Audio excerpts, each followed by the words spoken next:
We're at Margaret Avenue Senior Public School. This is where I went to school in grades 7 and 8.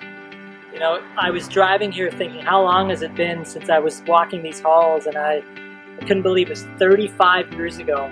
And it's such an amazing journey in knowing that our designs are now being hung up as artwork, murals, large format murals in places and spaces in schools.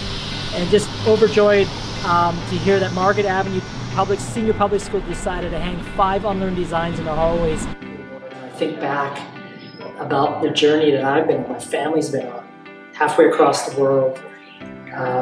My parents were born in East Africa, Uganda. Idi Amin was a dictator that forced himself into power, overthrew the government.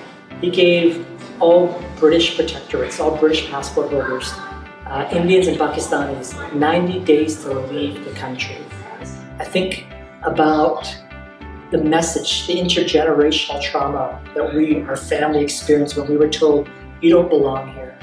You have to leave this country, leave everything behind, and walk away. And now fast forward, we're at Margaret Avenue Public School, my old middle school, and this design just so powerful for me. We grew up in a society where we were told you don't talk about religion, politics, don't talk about race or racism. And look where that's gotten us. And I see a design like the one behind us, the turtle design, and how it allowed students, educators to see themselves reflected, to say, hey, that's me. And I think that's such a powerful message to be putting out there.